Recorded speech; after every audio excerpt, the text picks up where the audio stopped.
প্রিয় দর্শক, আজকে আমাদের অতিথি হিসেবে উপস্থিত আছেন আমাদের সকলের পরিচিত এবং সকলের প্রিয়জন এবং বলতে পারেন আমার গুরুজন ফরদ মাজহার, যার কোনো পরিচিতির দরকার নেই।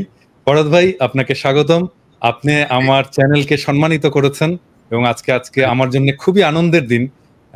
এবং আমার মনে হয় আমার দর্শক পাঠক সবাই জানেন যে আপনার সাথে আমার যে সম্পর্ক, আপনার যে স্নেহ প্রশ্রয় এবং আপনার যে মেন্টরিং পেয়েছি, যার ফলে যেটুকু শেখা, যেটুকু জানা রাজনীতি, সমাজ, দর্শন সম্পর্কে, সেটা কৃতজ্ঞ চিত্তে স্মরণ করি যে সেটা গুরু হিসাবে আপনার কাছ থেকেই পাওয়া, আপনার কাছ থেকেই জানা। আমি একটু পিছনে ফিরে যাই ফরদ ভাই, এটা একটু আমার জানারও ইচ্ছা আছে, আপনার সাথেও কথা বলার প্রয়োজন ছিল, তো আমরা দর্শকের সামনেই এটা আলাপ করে নিই। ধরেন এই যে প্রেসিডেন্সের সরকার, তার যে মিনিস্ট্রিগুলো, এগুলো তো ফাংশন করছে না ঠিক মতো, কোনোটাই ফাংশন করছে না ভালোভাবে।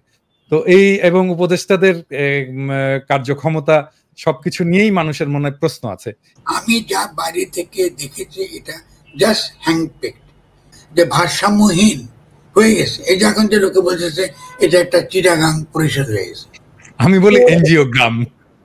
ঠিক আছে,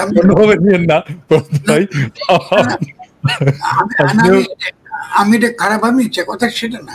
আপনার এনজিওতে থাকলে তার খারাপ কিছু হবে না। আপনি তো যেটা বলছেন যে আসলে দরকার ছিল যেখান থেকে নেই না কেন, যাদের একটা পলিটিক্যাল বিচক্ষণতা থাকে এবং এরপরে সরকারকে সহায়তা করতে পারে এবং তাদের রাজনৈতিক দলগুলোর সঙ্গে একটা ওঠা বসা, একটা বোঝাপড়া থাকে।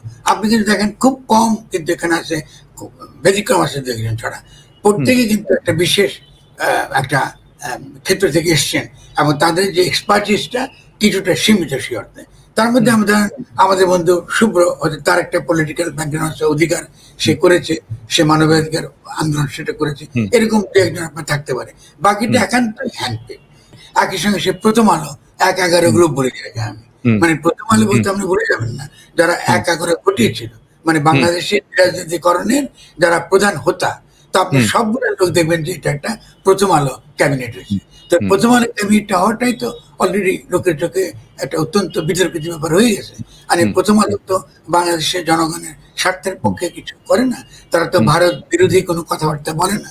তারা আমার বিরুদ্ধে তাদের অভিযোগটা হলো আমি ভারত বিরোধী কেন, আর তো কোনো অভিযোগ নেই। আপনি দেখেন তারা সাক্ষাৎকার ছাপতেছে বিভিন্ন লোক, আমার এটা নিয়ে কোনো এমনি অভিযোগ করছি না, কিন্তু আপনি আমার তো একটা বক্তব্য আছে, আমি তো জনগণের কথা বলি, আমাকে তারা কোনো বক্তব্যে তারা কখনো ডাকবে না, কারণ আমি তাদের ধারণা অভিযোগটা হলো আমি নাকি অতিরিক্ত ভারত বিরোধী।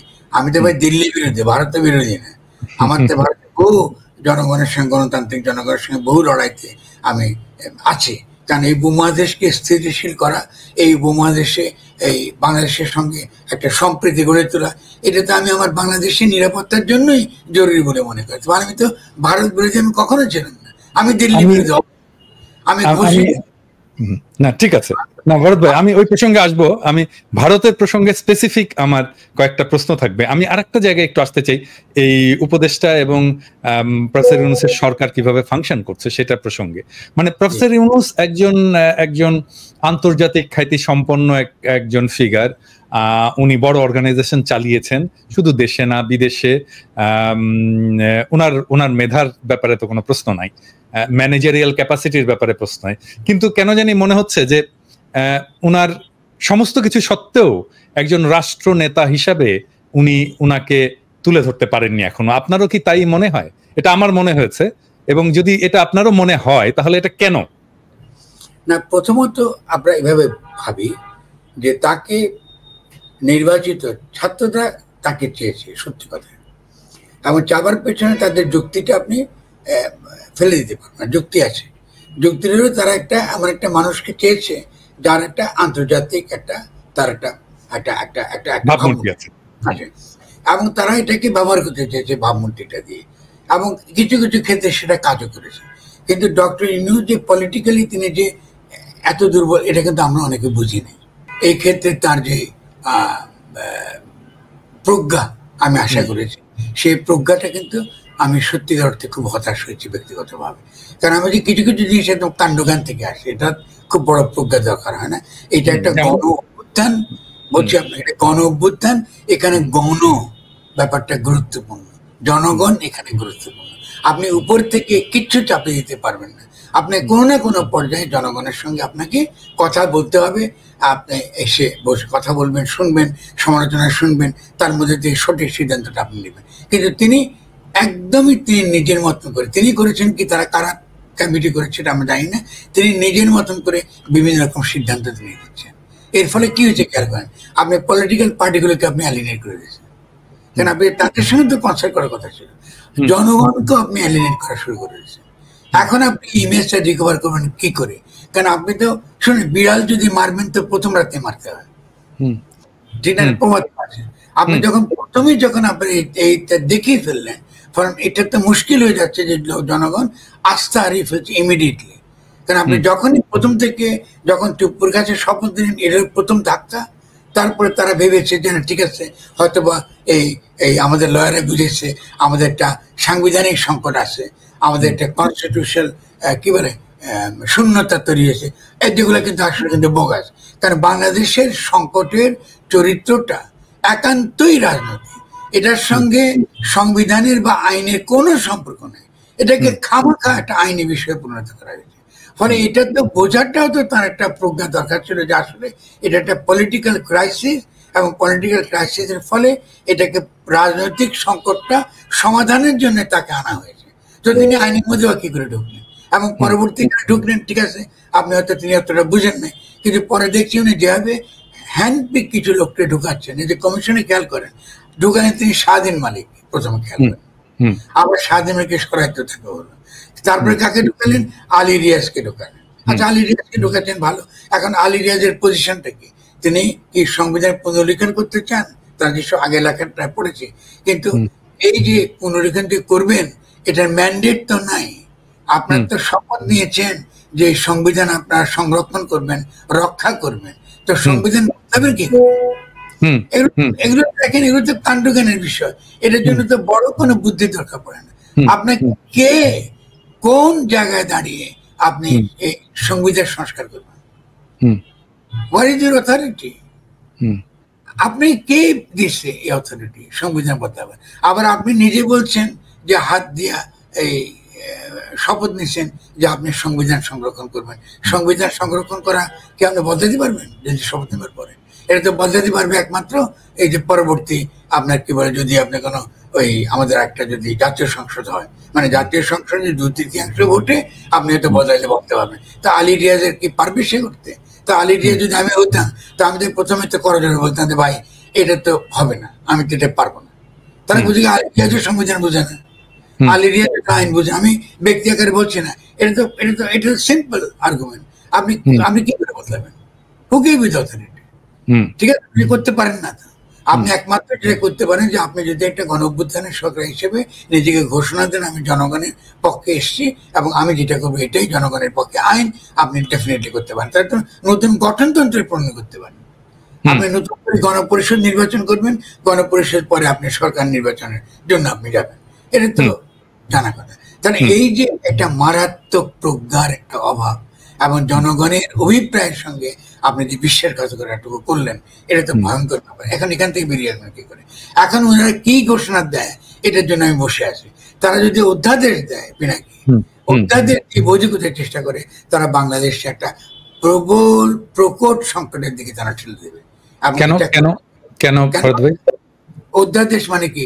এই সংবিধানের অধীনে, এই সংবিধান তো বোঝে না, আপনার তো নিজেরাই বোঝে না।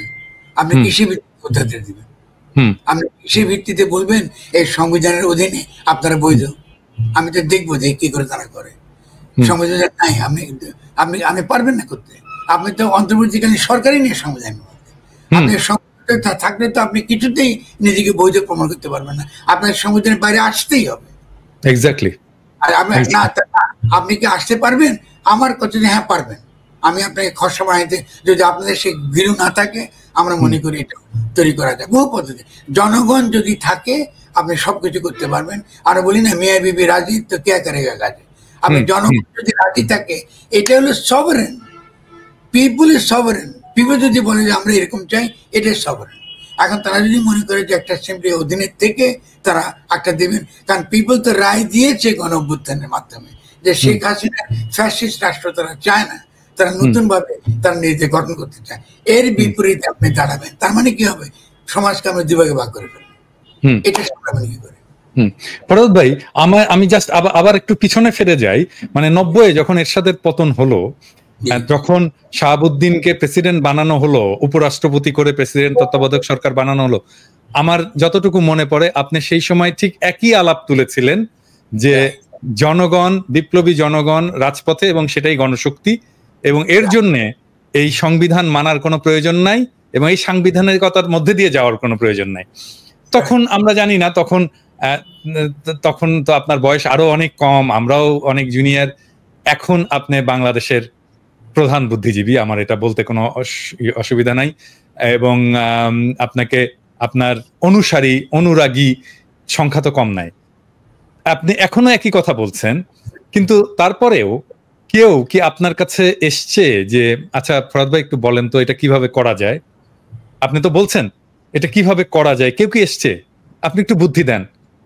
কেউ কি জিজ্ঞেস করেছে আপনাকে? জিজ্ঞেস করতে না, কেউ করতে করে না। শুধু তাই না, আমি আশা করেছিলাম যে এরা এই সরকার এসে, অন্তত উপদেষ্টা সরকার এসে, অন্তত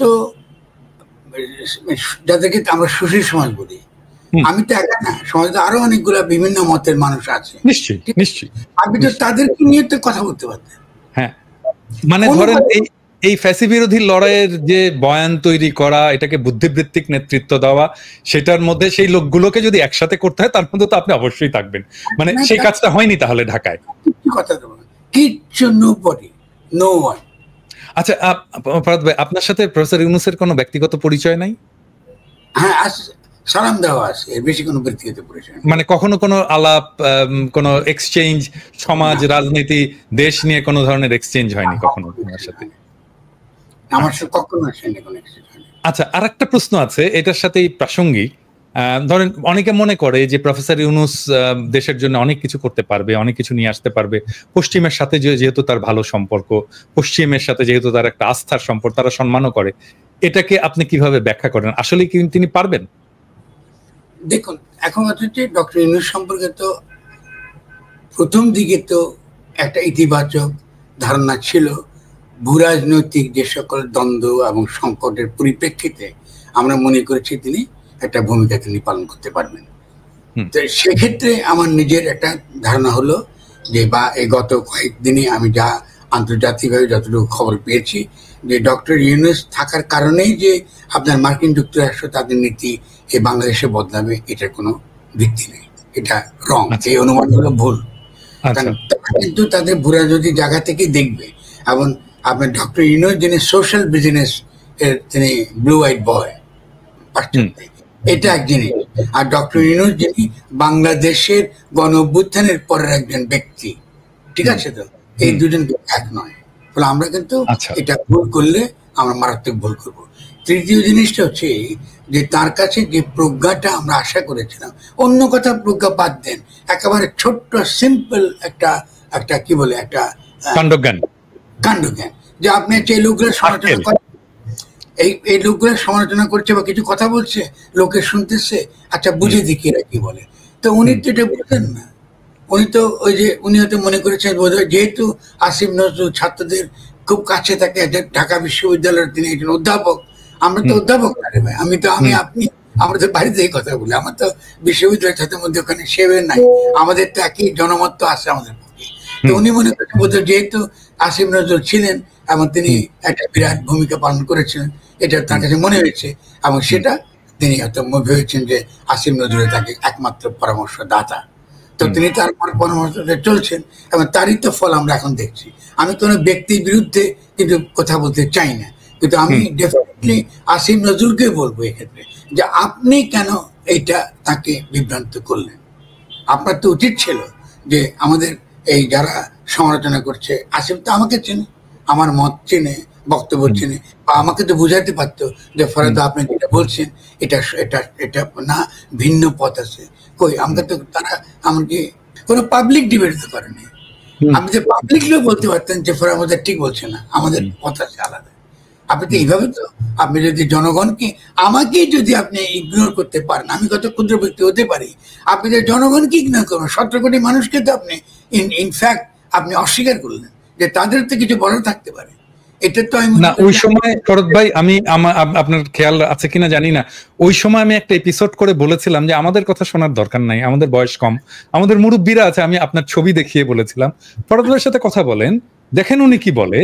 হ্যাঁ, ওনার সাথে কথা বলেন, আমাদের সবার সাথে কথা বলার দরকার নাই, একজনের সাথেই কথা বলেন, ওনার সাথেই কথা বলেন। তো মানে আমার কথাও তো অনেকে শোনে, তাই না? আমার কথাও তো অনেকে শোনে, অনেকে পছন্দ করে, আমাদেরও তো একটা ভূমিকা আছে, তাই না? তো আমরাও তো এন্ট্রাস্ট করেছি আপনাকেই যে আপনি আমাদের হয়ে কথা বলেন, আমাদের ভয়েসটা আপনিই হন। সেটাও যে করা হয়নি, এটা আমার কাছে খুবই বিস্ময়কর এখন। না না, একদম একদম আমি আপনাকে পরিষ্কার বলছি, একদমই কোনো কথা বলবো। ফলে যেটা আমি কিন্তু কিছুটা বিস্মিত হয়েছি। আমি হয়তো নিজেকে ধরে নিয়েছি হয়তো আমি তো গুরুত্বপূর্ণ নয়, আপনি তো আমাকে ভালোবাসছেন বলে একটু বেশি বলেন আমার সম্পর্কে। সেটা মোটেই না, সেটা মোটেই না ভরত ভাই, আপনি মডেস্ট হয়ে বলছেন। এটা আপনি বাংলাদেশের, আমি অনেক আগে থেকে এটা বলি, আপনি বাংলাদেশের সবচেয়ে গুরুত্বপূর্ণ চিন্তক, এবং আপনার মত যেভাবে প্রভাব বিস্তার করে সেটা আর কারো এটা নাই, এই ক্যাপাসিটি আর কারো অনেকের মধ্যে করে, এবং অ্যাক্রস দ্য বোর্ড। না, আমি তো এক্ষেত্রে তো আপনি আমাকে চেন, আমি সারা জীবনে বিনি, আমি কখনো মনে করি যে আমার মতটা সঠিক। আপনারা একটা উকিলি তর্ক শুরু করেছেন, যে উকিলি তর্কের কোনো ফাউন্ডেশন নাই। কারণ বাংলাদেশে আপনাদেরকে প্রমাণ করতে হবে যে বাংলাদেশের সংকটটা সাংবিধানিক ছিল। বাংলাদেশের সংকটটা তো সাংবিধানিক ছিল না, এটা ছিল পলিটিক্যাল ক্রাইসিস। তো পলিটিক্যাল ক্রাইসিস থেকে আপনারা কেন শেখ হাসিনার সংবিধানে ঢুকে ফেললেন? এটা তো তর্ক করতে হবে আপনাদেরকে। আপনি আমার সঙ্গে না করতে চান, কোনো না কোনো দিন আপনাকে করতে হবে এই তর্কগুলো, ঠিক আছে না? ওকে, তো আমি তো এটা বিভিন্নভাবে বোঝাবার চেষ্টা করেছি, বিনয়ের সঙ্গে বোঝাবার চেষ্টা করেছি। এমনকি শেষ যখন মাজার নিয়ে যখন এই ভাঙাভাঙি হয়েছে, তখনও কিন্তু আমি পরিষ্কার করে বলেছি যে যতই সমালোচনা করি না কেন আমরা এই সরকারকে যেভাবে হোক না কেন রক্ষা করবো। তো আমি আর কি করতে পারবো? আমি তো তোমাদেরকে গণঅভ্যুত্থানের যে ফল, এটাকে রক্ষা করার জন্য আমরা প্রতিশ্রুতিবদ্ধ, কিন্তু তার মানে এই নয় যে তোমরা জনগণের সঙ্গে বিশ্বাসঘাতকতা করবে। এটা তো আমরা সহ্য করবো। ফলে তুমি কেন জনগণ এত বছর পরে, 50টা বছর পরে সে তার নিজের রাষ্ট্র নিজে গঠন করবার একটা শর্ত সে তৈরি করেছে, এটাকে তুমি আবার শেখ হাসিনা ফ্যাসির সংবিধানের মধ্যে তোমরা ঢুকিয়েছো? এটা তো কোনো যুক্তি নেই। আপনি তোমার কারোর সঙ্গে আলোচনা করেন, কারোর সঙ্গে আলোচনা করেন। আপনি যে প্রথম 106 যে সংবিধানের কথা বলে মতামত, এটা কিন্তু মতামত, রেফারেন্সটা এটা সিম্পল মত, কিন্তু এটা কিন্তু সাংবিধানিক ভাবে কিন্তু এটা টেকে না। এটা মত দিতেই পারে, এবং এই মত আপনি মানতে বাধ্য না। আপনি এই যে একটা ফ্যাসাদ, এই দেশের লোককে আপনি ক্রমাগত প্রতারণা করছেন, এগুলো তো কোনোভাবে সহ্য করা যায় না। আপনি কেন, এই যে আমরা বলি না বাঙালিকে আপনি হাইকোর্ট দেখাচ্ছেন, তো বাঙালিকে কেন হাইকোর্ট দেখাচ্ছেন আপনি? এটা তো সাধারণ মানুষ এত জীবন দিল, এত কিছু করলো, করার পরে আপনারা একটা ছোট্ট জিনিস করতে পারেন না, যে আমরা এই জনগণের পক্ষে এসেছি, আমরা মনে করি যে এই দেশটাকে দেশ লোক এটা গঠনতন্ত্র চায়। যদি আপনি মনে করেন যে ফরামাদের ভুল বলছে, তো একটা রেফারেন্ডাম নিতেন। আপনারা বলতেন যে ফরামাদ সাহেব বলতেছে আমরা মনে করি যে না, এই সংবিধানকে আমরা সংস্কার করলে চলবে, তো আসেন দেখি আমরা হ্যাঁ না বলেন। আপনারা কি নতুন সংবিধান, নতুন গঠনতন্ত্র চান, নাকি বর্তমান সংবিধান সংশোধন চান? তা আপনি কিছুই করবেন না। আপনি গণতন্ত্রের জন্য আমরা এত লড়াই করলাম, আপনি কোনো গণতান্ত্রিক পদ্ধতি আপনি মানলেন না, আপনি নিজের মতন করে সবকিছু করলেন। আরে আপনি কি মহারাজা নাকি? এটা কি, এটা কি করে একটা দেশ, এত বড় একটা 100 কোটি মানুষের দেশকে নিয়ে আমরা এভাবে আপনার করতে পারি? এটা তো কোনো যুক্তির মধ্যে এটা পড়ে না। এবং শুধু আমার এই বক্তব্য যেখানে আমি একা চিন্তা করি তা তো না, কারণ বাংলাদেশে আমি শুরু থেকে বলেছি, বাংলাদেশে জনগণ আছে। দেখেন, শ্রমিকদের কোনো প্রতিনিধি নেই, খেয়াল করেন, মেয়েদের কোনো প্রতিনিধি নেই, ডেফিনেটলি অনেক মহিলা আছেন, কিন্তু নারীদের পক্ষ থেকে কোনো প্রতিনিধি আলাদা করে কিছু নেই। আপনি এই যে অভাবটা, শ্রমিকরা সবচেয়ে বড় স্টেক হোল্ডার, স্টেবিলিটির জন্য তারা অত্যন্ত গুরুত্বপূর্ণ। আপনি একটা লোক নাই যেটা শ্রমিকদের কাছ থেকে আপনি তাদেরকে আনতে পারবেন, যাকে দ্বারা আপনি শ্রমিকদেরকে আপনি বোঝাবেন। আচ্ছা ঠিক আছে, তারপরে তো আপনি বলতে পারেন আমাদের উদ্দেশ্য, আমাদের লক্ষ্য সীমিত, আপনারা আমাদেরকে বসিয়েছেন, আমরা একটা গঠনতন্ত্র আপনাদেরকে দিতে পারবো, রাষ্ট্র পরিচালনার জন্য আপনাদেরকে আমরা বসা নেই ক্ষমতা। আপনাদের সুনির্দিষ্ট যে একটা কর্তব্য সম্পাদনের জন্য বসিয়েছি, এবং রাজনৈতিক দল ঠিকই তো বলছি যে আপনারা তো আপনাদের দায়িত্বটা সতর্ক থাকেন, আপনার দায়িত্বটা সীমিত রাখেন। আজকে খেয়াল করেন যে বিএনপিকে আমি বোঝাবার চেষ্টা করছি। আজকে আমি দেখলাম যে মির্জা ভাই একটা খুব ভালো বক্তব্য দিয়েছে, আমরা খেয়াল করছেন বোধ হয়, যে তিনিও কিন্তু এই নতুন সংবিধান প্রণয়ন বা নতুনভাবে গঠনতন্ত্র প্রণয়নের কথা তিনি বলছেন। একটা তারা বলতেছেন যে এটা তো তর্কের বিষয় এসে গেছে পলিটিক্সের। তাহলে আমরা কি একটা নতুন গঠনতন্ত্র দরকার, নাকি আমরা এই পুরানোটাই কাটাছাড়া করে আবার ব্যবহার করবো? এটাই তো একটা রেফারেন্ডাম হতে পারে না? জনগণ কি চায় আপনি করলে তো হবে না। আর সংবিধানে হাত দেওয়া যাবে না, ওটা তো শেখ হাসিনা আবার আরেকটা অ্যামেন্ডমেন্ট করলে ওটা বন্ধ করে গেছে। কোনো পথ নাই, কিছু নাই, আপনি ফেলে দিতেই হবে। সংবিধানটা এমন যে আপনি এটাকে ব্যবহার করতে পারবেন না। তাহলে এই আমরা একটা জায়গা, বিপজ্জনক জায়গা আমরা ঢুকে গেছি। আমি শেষ করেন ফদ ভাই, আমি পরের প্রশ্ন আসছি। এই বিপজ্জনক জায়গা থেকে আমরা আশা করব, আমি বিনয়ের সঙ্গে বলবো, আপনার পক্ষ হয়ে বলবো যে আপনাদের একটু কাণ্ডজ্ঞান ফিরে আসুক। আপনাদের একটা অহংকার হয়ে গেছে যে আপনারা নিজেরা সব করতে পারেন, আপনারা নিজেরা কেউ করতে পারেন না। এবং দ্বিতীয়ত হলো, ছাত্রদেরকেও মধ্যে যাদেরকে নিয়েছিলেন তারা ছাত্রদেরকে রিপ্রেজেন্ট করে না, তারা একটা ছোট্ট একটা গ্রুপকে রিপ্রেজেন্ট করে। ফলে ছাত্র কিন্তু বিশাল একটা ছাত্র সমাজ, তাদের মধ্যে আপনারা বিভক্তি আনছেন, তাদের মধ্যে অবিশ্বাস তৈরি করছেন। আপনি খেয়াল করেন, আপনি যখন একটা 3টা তরুণ ছাত্রকে আপনি নিয়ে এসছেন, এটা খুব ভালো, কিন্তু আপনি যদি বলতে পারতেন যে এটা না করে আমরা প্রত্যেকটা মন্ত্রণালয়ে 5টা করে তরুণ ছাত্রকে রাখবো, যারা শিখবে কি করে একটা রাষ্ট্র ইন্টার্ন করবে, এবং দেখভাল করবে, যে ঠিকমতো 10জন হোয়াটএভার ইন্টার্ন করবে, সাথে থেকে শিখবে, রাষ্ট্র পরিচালনা শিখবে। বিশাল অ্যাসেট আমরা তৈরি করতে পারতাম, ভীষণ আমরা বিরাট জনসম্পদ তৈরি করতে পারতাম। আপনি কি বলে যে পুলিশ যেগুলো থানাগুলো চালাতে পারছেন না, আপনি তো আনসার দিকে ঢুকাতে পারতেন। সেখানে আনসারের বিদ্রোহ করলো, আপনি বললেন না তোমাদের সব মত মানবো। আচ্ছা ঠিক আছে, তারা একটা খারাপ কাজ করছে, যেহেতু আপনি কি করলেন, তারা এটাকে সরকার উৎখাতের ষড়যন্ত্রে আওয়ামী লীগের সঙ্গে হাত মেরে দিয়ে গেছে, এটা বুঝতে পারলাম। কিন্তু এটা তো দেশেরই লোক, আর ওর যে দাবি এটা তো জেনুইন দাবি, এটা তো তার ভুল দাবি না। তো এটার জন্য তো আমি গণঅভ্যুত্থান করেছি, এটার জন্য তো আন্দোলনটা করেছি। তো আনসারকে তো আমি ঢুকাতে পারতেন এই পুলিশ থানাগুলো পাহারা দেওয়ার জন্য। এগুলো কি রে ভাই? আপনি তো জনগণকে তো বিভিন্ন ক্ষেত্রে আপনি তাকে নিয়োগ করবেন, তাকে অংশগ্রহণ করাবেন, প্রত্যেকটা ক্ষেত্রে আপনি তাকে অংশগ্রহণ করাবেন, এবং সে অংশগ্রহণ করার মধ্য দিয়ে কিন্তু আপনি অলরেডি স্টেবিলিটি এনে আনবেন। এটাই কিন্তু একটা স্থিতি আমাদেরকে দিত, এটাই কিন্তু একটা শক্তি দিত। হ্যাঁ, তর্ক করতাম, কোথাও হয়তো ভুলভাবে হয়েছে, কোথাও ভুলভাবে হয় না। আপনি সমস্ত ক্ষেত্রে 90% ক্ষেত্রে আপনি আওয়ামী লীগেরকে আপনি আবার এস্টাবলিশ করেছেন। এটার জন্য কি আমরা জান দিচ্ছি, এটার জন্য কি আমরা একটা গণঅভ্যুত্থান করেছি? এটা কেমন কথা? আর কনসেপ্ট আমরা তো কনসেপ্ট কত করতে পারতাম, একটা তো সেমিনারে করতে পারতাম, যে বাংলাদেশে যারা আইন বুঝেন, বাংলাদেশের পলিটিক্যাল হিস্ট্রি বলেন, আমরা যারা পপুলার সভারেন্টি নিয়ে আগ্রহ করছি, মানে পপুলার সভারেন্টি যে জনগণের সার্বভৌম অভিপ্রায় বা পরম অভিব্যক্তি, আমাদের সংবিধানে এভাবে লেখা আছে যে জনগণের অভিপ্রায়ের পরম অভিব্যক্তি, এটা হলো গঠনতন্ত্র। তো ভালো, আপনি এই কনসেপ্টটার ভিত্তিতে আপনি দাঁড়াবেন, এটার কনসিকুয়েন্সটা কি দাঁড়াবেন। আপনি এটা বলতে পারতেন আমার সংবিধানে এটা আছে, ফলে আমার সাংবিধানিক ধারাবাহিকতা মানে আমি এইখান থেকে নতুন গঠনতন্ত্র প্রণয়ন করব, জনগণের অভিপ্রায়ের পরম অভিব্যক্তি যেন ঠিক মতো লেখা হয়, এটা যেন ঠিক মতো আমরা বানাইতে পারি, তার জন্য নতুন গঠনতন্ত্র প্রণয়ন। কত পথ আছে, কত রকম বিভিন্ন রকম ভাবে আপনি এটাকে অ্যাপ্রোচ করতে পারেন, যেটা সবচেয়ে বেশি ভালো হয়, সকলে গ্রহণ করে, সকলে মনে করে ঠিক আছে এটাই ভালো পথ, এটা আমাদের। আপনি কিছু বললেন না, আপনি ধরে ধরে আপনার পছন্দ মতো একে ওখানে বসান, ওকে ওখানে বসান, তদবির করতেছে, তদবির করতেছে, ও তদবির করতেছে। এটা কি এটা রাষ্ট্র পরিচালনা পদ্ধতি? এটা ক্লাব চালাতেছেন, এটা ক্লাব। এই যে একটা ব্যাপারে তৈরি করেছেন, একটা স্থিতিশীলতা, আমাদের মতন লোক যারা সম্পূর্ণ 100% এই গণঅভ্যুত্থানের প্রতি কমিটেড, আমাদেরকে কথা বলতে হচ্ছে। আমরা তো কেন কথা বলার জন্য, আমরা তো এর জন্য তৈরি ছিলাম না, আমরা তো তৈরি ছিলাম সহায়তা করার জন্য। আমরা তৈরি ছিলাম প্রত্যেকটা ক্ষেত্রে যখন আক্রমণ আসবে এই সরকারকে রক্ষা করার জন্য, এবং আমরা করেছি। যতবার 2-3 বার আপনার যে চেষ্টা হয়েছে আপনার কাউন্টার কুয়ের জন্য, আমরা সেখানে ঝুঁকি নিয়ে আমরা সেটাকে আমরা প্রতিহত করার চেষ্টা করেছি। আমি একা করিনি, অনেকেই তার সঙ্গে আমরা জড়িত ছিল। কিন্তু আপনি দেখেন আমরা কোন জায়গায় এসে পৌঁছেছি। আপনি এখন কি করে এই হিল ট্র্যাক্সের এই সমস্যার সমাধান করবেন? আপনি কি করে মাজার কে কেন্দ্র করে যে এই নতুন একটা শক্তি আক্রমণ করছে, এই একটা গ্রামে গ্রামে স্থিতিশীলতাকে ধ্বংস করছে, এটাই কি করে বন্ধ করবেন? নতুন ধরনের ফ্যাসিজম দেখছি আমরা, এটাই করে মোকাবিলা করবেন? এটা তো জনগণ মোকাবিলা করবে। এখন আপনি জনগণ তো আসতে দিচ্ছেন না।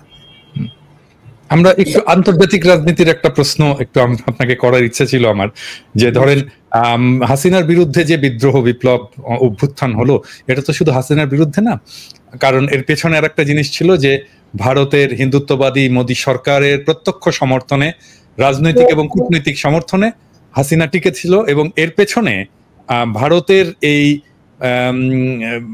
কূটনৈতিক এবং রাজনৈতিক সমর্থনের পেছনে ছিল সক্রিয়ভাবে আমেরিকা, এবং 1/11 করেই আমেরিকা ভারতের 1/11-এর ফসল হচ্ছে হাসিনা সরকার।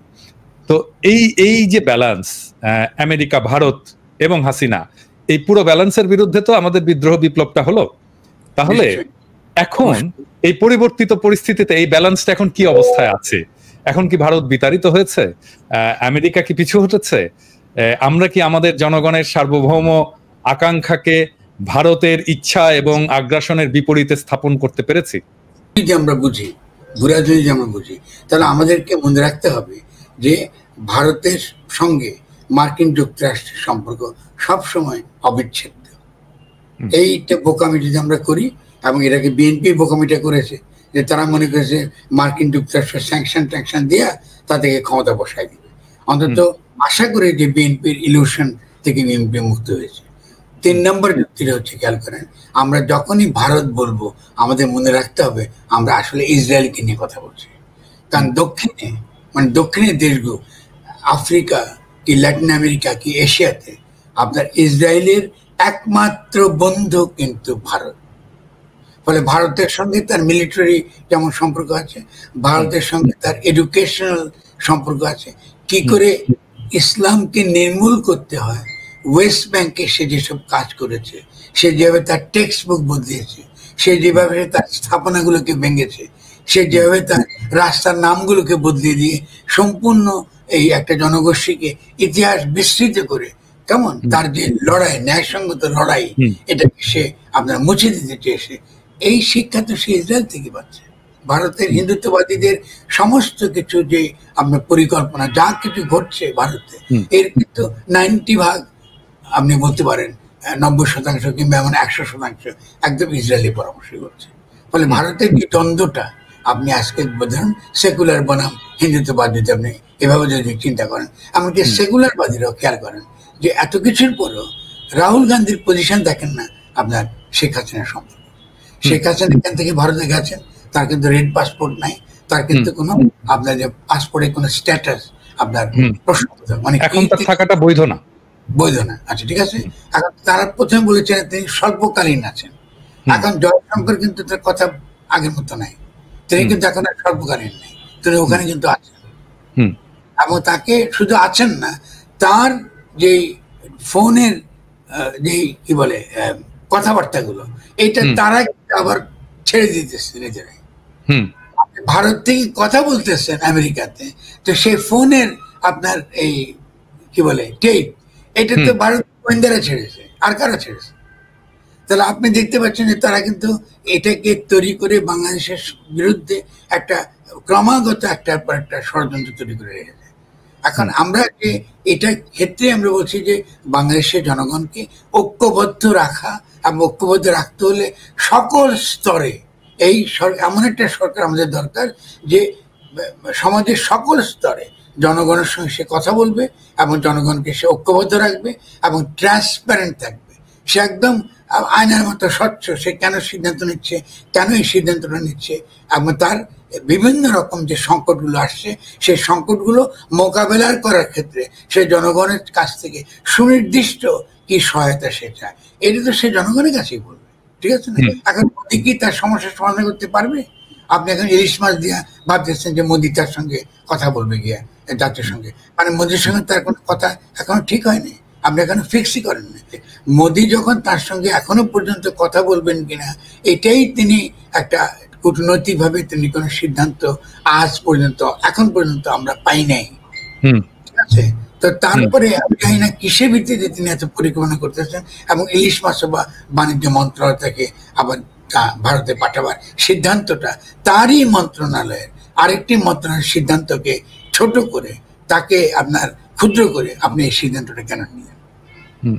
তো তাহলে আপনি উপদেশটা মানেছেন কি জানেন, দরকারটা কি? তার মানে ধরে নেওয়া যায় যে ভারত এবং আমেরিকার যে স্বার্থ এবং তার যে শক্তিগুলো বাংলাদেশে সক্রিয় ছিল যেভাবে, ঠিক এখনো ঠিক সেভাবেই আছে। অবশ্যই অবশ্যই, আমি তো ডেফিনেটলি আমি আর অবশ্যই শক্তিগুলো আছে, কারণ এই সরকারই তো এখন বোঝা যাচ্ছে ভারতের সরকার।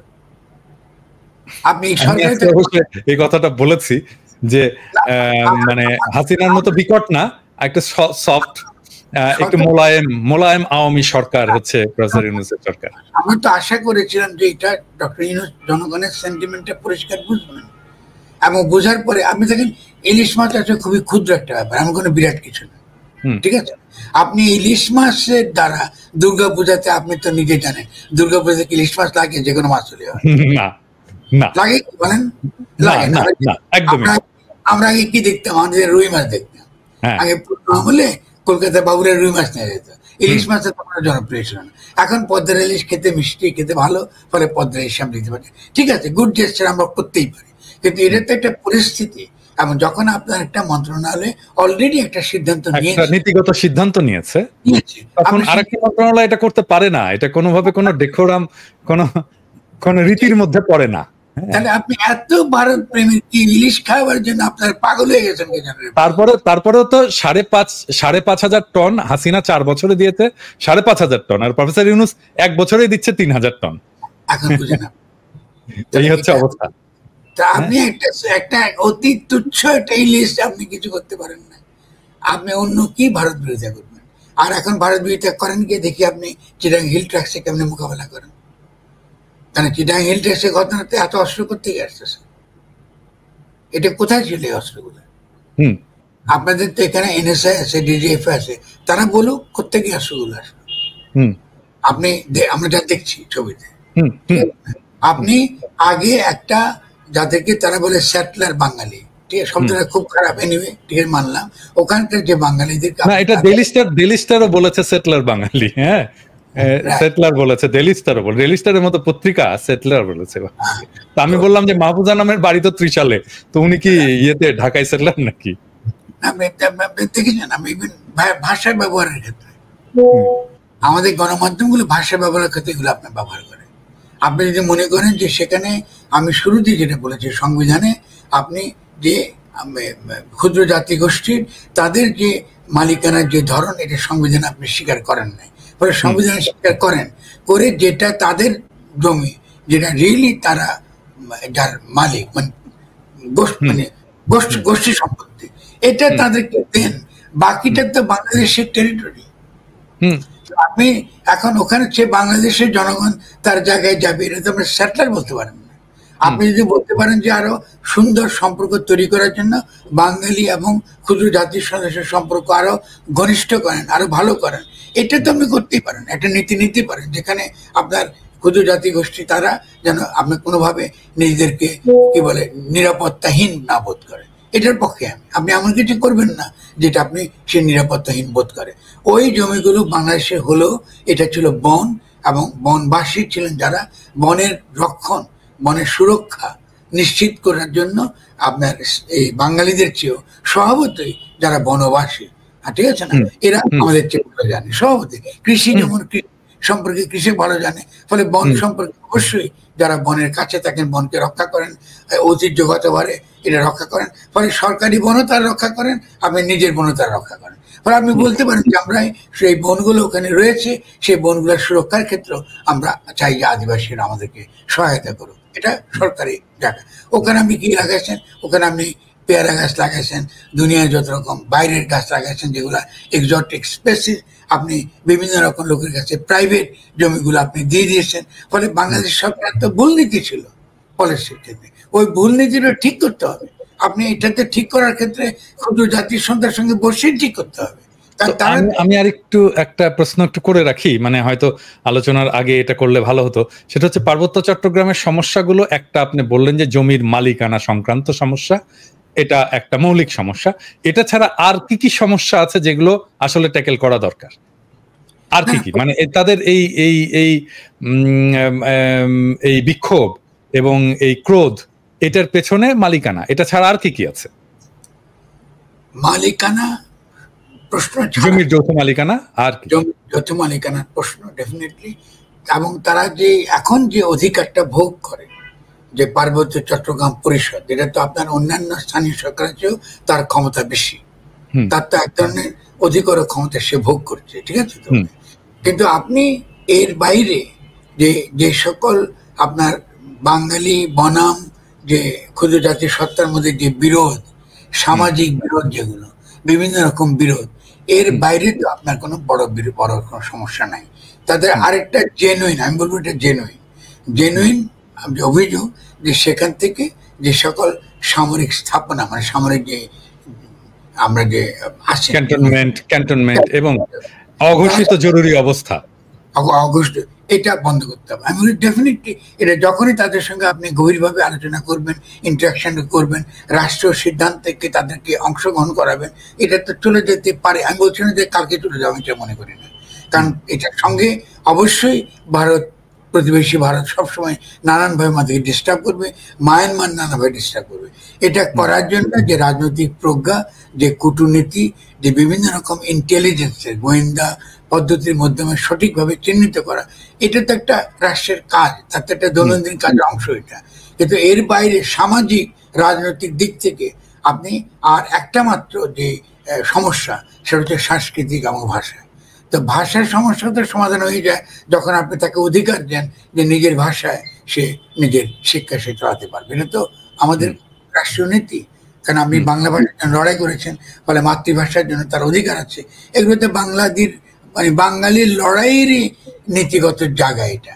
ফলে আমি মনে করি তাদের সঙ্গে যেই সমস্যা থাকুক না কেন, এটা যখনই আমরা রাজনৈতিক সামাজিকভাবে এটাকে যখন সমাধানের জন্য আমরা যখন উন্মুক্ত হব, জেনুইনলি প্রতারণা না করে আমরা যখনই খোলা মানে তাদের সঙ্গে উন্মুক্ত হব, আমি মনে করি এটা সমাধান করা সম্ভব। আপনি প্রচুর যারা ক্ষুদ্র জাতীয় সত্তার যারা প্রতিনিধি, তাদেরকে চেনেন, অনেকে আমাদের ঘনিষ্ঠ বন্ধু, তারা প্রত্যেকে জানেন ওখানে একটা স্বাধীন জুম্মল্যান্ড, এটা একটা এই দাবি করা, এটা কোনো অর্থ হয় না। স্বাধীন জুম্মল্যান্ড করেন করবেন, আপনি যাবেন। স্বাধীন জুম্মল্যান্ড যদি আপনি বাংলাদেশ থেকে আলাদা হতে চান, তার একটা মাত্র উদ্দেশ্য হতে পারে আপনি ভারতের সঙ্গে এটাকে যুক্ত করতে চান, আর তার আর তো কোনো কারণ নেই। তাহলে আপনার স্বাধীন জুম্মল্যান্ডটা না করার, যদি না করতে চান, আপনি যেটাকে আমি বলি আত্মনিয়ন্ত্রণের অধিকার, সে আত্মনিয়ন্ত্রণের অধিকার বা আপনি বাংলাদেশের নাগরিক হিসেবে আপনার সকল প্রকার অধিকার আপনি যদি ভোগ করেন, আপনি কেন আলাদা হবেন? আপনার তো আলাদা হতে কোনো যুক্তি নেই এবং হবেও না। পৃথিবীতে কোনো দেশে, কোনো ছোট দেশ যদি মনে করে বৃহৎ দেশের সঙ্গে থাকতে তার লাভ, সে সব উদ্দেশ্যে বড় দেশের সঙ্গে থাকতে সে রাজি আছে। আমাদের সংকটটা তো আসলে পার্বত্য চট্টগ্রামের সমস্যা না, আমাদের সমস্যাটা তো আসলে বাংলাদেশকে রাজনৈতিকভাবে গঠনের সমস্যা। এটা তো আমাদের সেন্ট্রাল প্রবলেম। এই প্রবলেম সলভ হবে না। আপনি তো একটাকে বাদ দিয়ে একটা করতে পারবেন না। আপনি চালাবেন স্টেট, ঠিক আছে না? আপনি চালাবেন ফ্যাসিস্ট স্টেট, আপনি কোনো গণতান্ত্রিক অধিকার আপনি দেবেন না। আপনি যে সমস্ত কিছুকে, যেটা মিলিটারি প্রবলেম না, এটাকে আপনি বানাবেন মিলিটারি প্রবলেম, তাহলে তো আপনার সংকটটা থাকবেই। এটা তো সামরিক সমস্যা না, এটা সামরিক সংকট নয়, জায়গাতে সামরিক সংকটটা তৈরি হয়েছে। এটার জন্য তো আপনার এই আওয়ামী লীগই দায়ী ৭১ সালের পরে, তারা বাঙালি ওখান থেকে এটার উৎপত্তি। তা আমরা মনে করি এটার সমাধানের, আমি মনে করি পলিটিক্যালি সমাধানের আপনার ডেফিনেটলি খোলা, এটা করা যায়। কিন্তু আমরা পলিটিক্যাল সমাধানটাকে আমরা কখনোই এটাকে আমরা গ্রহণ করি না। কেন? এটা পেইনফুল, এটা কষ্টকর, এবং এটা মানুষের সঙ্গে সম্পর্ক তৈরি, আস্থা তৈরি ব্যাপার, এবং এটা সময় লাগে। এটাতে কালকে সমাধান হয়ে যাবে এটা আমি মনে করি না। কিন্তু এটা ছাড়া আপনার সামনে আসলে আর কোনো পথ নাই, এটা খুব পরিষ্কার এটা। এবং এই ব্যাপারে আমার কোনো প্রকার আমার মনে কোনো দ্বিধা নাই। ক্ষুদ্র জাতীয় সত্তাকে দমন করে, ক্ষুদ্র জাতীয় সত্তাকে তাদের যে ন্যায়সঙ্গত অধিকার, এটাকে আপনি অস্বীকার করে এটাকে মিলিটারিলি যদি আপনি দমন করতে চান, মূলত আপনি বাংলাদেশের জন্য একটা ভয়ঙ্কর বিপদের দিকে আপনি ঠেলে দিয়েছেন। কেন? কারণ আপনি চিটাগাং বন্দরের কথা খেয়াল করেন, আপনি ছোট্ট একটা ফেনীর জায়গায় একটা ছোট্ট একটা নেক আছে, ঠিক আছে না? সেই নেকটা যদি আপনি আলাদা করে ফেলে, আলাদা করে ফেলেন, আপনি কিন্তু চিটাগাং বন্দর কিন্তু আপনি হারাবেন। এক্স্যাক্টলি। যে কোনো বাংলাদেশের আমাদের কোনো যারা জেনারেলরা আছেন, আমাদের যারা এই সামরিক বাহিনীর গুরুত্বপূর্ণ যারা বিচক্ষণ যারা নেতা, তারা যদি আমার কথা শুনেন, তারা যদি ভাবেন যে এটাকে মোকাবেলা করা এটা আপনাদের পক্ষে ইম্পসিবল, এটা আপনারা পারবেন না করতে, এবং আপনারা এত বড় বিপদের দিকে ঠেলে দেবেন না বাংলাদেশকে, এবং সেই বিপদের দিকে ঠেলে যদি না দিতে চান আপনাদেরকে মানতে হবে এটা একটা রাজনৈতিক পলিটিক্যাল প্রবলেম, এবং পলিটিক্যাল প্রবলেম আপনারা যদি সমাধান করতে না পারেন আমাদেরকে এটা সুযোগ দিন, আমরা সমাধান করার চেষ্টা করি। এটা তো পথ না, আপনি তো পথ না, আপনি কি করে ওখানে মিলিটারি অপারেশন আপনি করবেন? এখানে পরিষ্কার দেখা যাচ্ছে যে প্রথমে যে বাঙালিদেরকে যারা মেরেছে এটা তো প্রথম তাদের তরফ থেকে হয়েছে, আপনি বাঙালিরা মরেছে সেখানে প্রথমে, তারপরে আপনি ওটাকে অস্বীকার করে আপনি অভিযোগটা তুলতেছেন যে না আপনারা সেনাবাহিনী তাদেরকে হত্যা করেছে, গুলি করেছে, হুইচ ইজ ট্রু। আপনি যেহেতু ওই পরিস্থিতি তৈরি করেছেন, ফলে পরিস্থিতি তৈরি হয়েছে সেরকম। এখন প্রত্যেকটা এইসব রাজনৈতিক ক্ষেত্রে আপনাকে ধৈর্য ধারণ করতে হবে, আপনাকে সহ্য করতে হবে অনেক কিছু।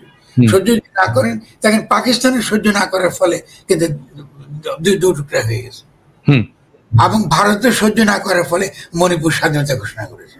ফলে এত সহজ মনে করেন না এটা। ফলে আমি মনে করি পলিটিক্যাল সলিউশনটা অলওয়েজ পেইনফুল, সময় লাগে, আস্থাটি করতে তৈরি করতে সময় লাগে, কিন্তু এর বাইরে আপনি যে মিলিটারি যে সলভ করবেন কোনো কিছু, এটা আমি মনে করি এটা আমাদের মতন একটা দেশ যেখানে দুর্বল, আমরা যেখানে এখন পর্যন্ত কি করি, এই যে একটা সরকার বানাইছি, এত দুর্বল একটা সরকার দিয়ে আমরা একটা বিপজ্জনক জায়গা আমরা ছেড়ে দিচ্ছি বাংলাদেশে। আমরা অনুষ্ঠানের শেষ পর্যায়ে চলে এসেছি, আমি শেষ প্রশ্নটা করব।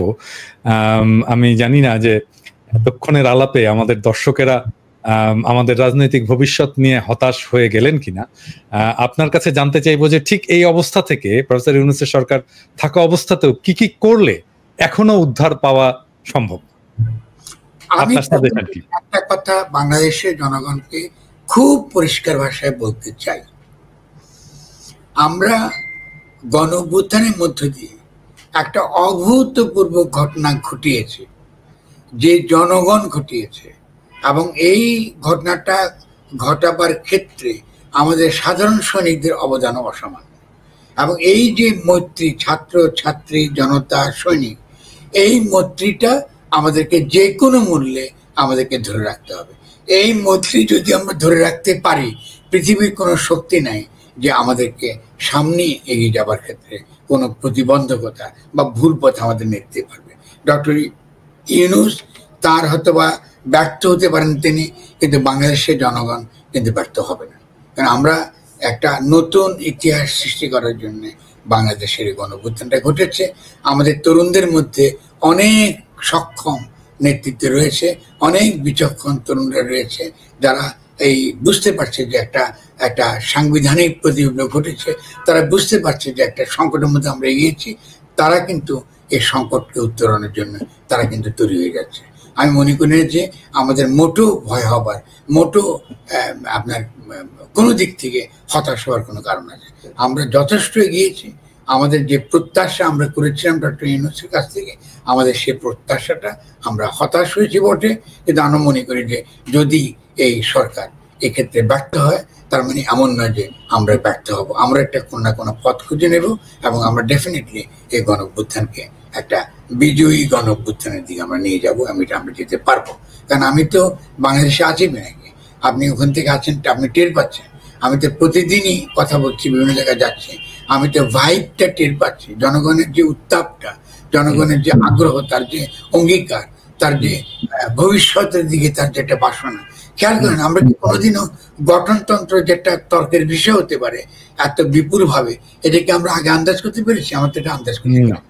ফলে জনগণ যেটা নিজেরা রাজনৈতিক জনগোষ্ঠী তারা নিজেদেরকে নতুন করে গঠন করবে, এই যে নতুন করে স্বপ্ন তারা দেখছে, তারা তাদের অর্থনীতিকে নতুন করে গড়ে তুলবে, তাদের অর্থনৈতিক বিকাশ হবে দ্রুত বেগে, তাদের কোনো বেকার থাকবে না, এই স্বপ্ন দেখতে জনগণ শুরু করেছে।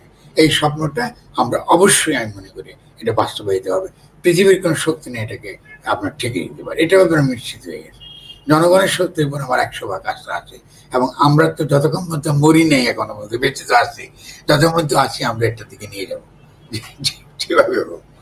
ঠিক আছে, অনেক ধন্যবাদ ফরদ ভাই, আপনার এই আলোচনার জন্য। দীর্ঘ আলোচনা আমরা করলাম, আমরা এর পরেও আমরা আলোচনা করব, এবং আপনার দিক নির্দেশনা এবং আপনার বিশ্লেষণ আমাদের ভবিষ্যৎ রাজনীতিকে পথ দেখাবে। আপনি ভালো থাকবেন, সুস্থ থাকবেন। আমরা একটা জিনিস উচ্চারণ করি, আমার একটা স্লোগান, প্রিয় স্লোগান, আপনি নিশ্চয়ই জানেন, আমরা একসাথে বলি, ইনকিলাব জিন্দাবাদ।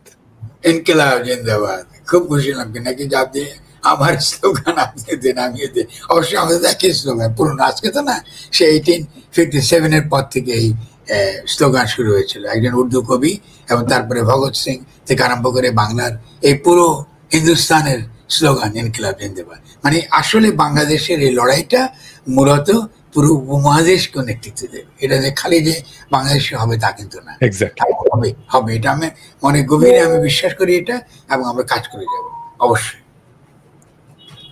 ঠিক আছে, প্রিয় দর্শক, শুভরাত্রি, আপনারা ভালো থাকবেন।